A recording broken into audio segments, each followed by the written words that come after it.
The village is bristling. Agitation disturbs the smooth nap of village life. A group of white nationalists have moved into Little Denton, a village less than 3 miles by road and only a long mile on woodland paths. Little Denton is a quiet place, or it used to be. There had once been a fierce cricket rivalry, but neither village could muster a team now.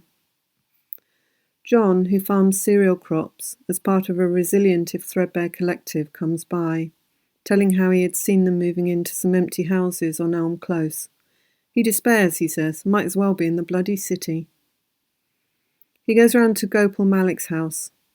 The two men had shared a passion for maintaining hedgerows for wildlife, but Gopal had died. John misses him, the time spent working hard on something rewardingly beneficial, followed by a well-earned pint in whichever village pub was nearest. Over the years, he had come to know Gopal's 2 daughters, though they had never lived in the village. Chetna, though, is spending some time in her father's house while she sets straight his affairs.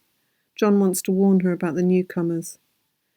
Chetna sighs. She had thought that leaving the city might mean a break from anxiety, from the escalating tension as fears became sour and turned outwards.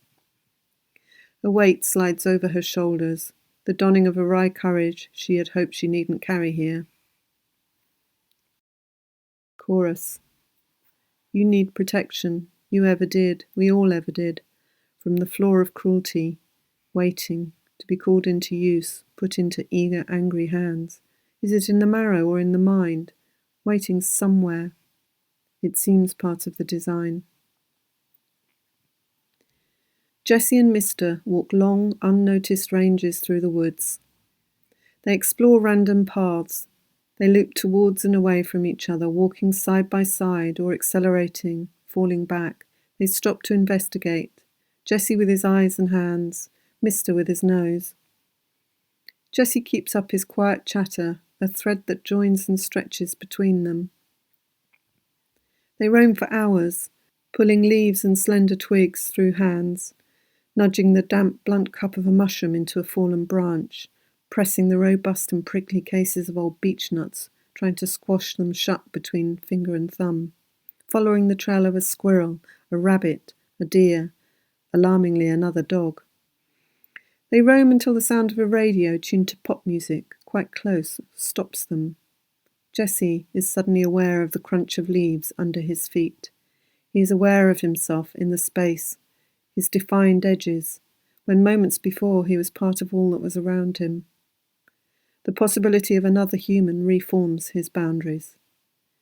He steps onto a path that is clearer of leaves, the damp earth softening footfall. He moves closer to look. It's the back of some houses at the edge of Little Denton. Jessie peers, confused by what he sees. There are tree stumps, recently felled, blond and raw. There are pieces of living room furniture, 2 sofas and armchairs outside in the trees. The back fence is gone. The big glass doors of the house open out straight into the woods. There are flags hanging from upstairs windows and one big one strung up between 2 trees. He takes a moment to decipher the funny, spiky script, pulling the black letters out of a design of red crosses. It says Sons of Boudica. "Get that shit music off!" shouts a voice from inside the house. A head rises into view from the sofa with its back to Jessie. The man who gets up is dressed like a schoolteacher on the telly, Jessie thinks. He has a shirt with a jumper over it, neat hair. He has a black gun in his hand, hanging loosely at his side. He leaves it there, pointing down his leg, as he leans over a small table and fiddles with the speaker, changing to some classical music. Jessie is frozen in a moment of terror.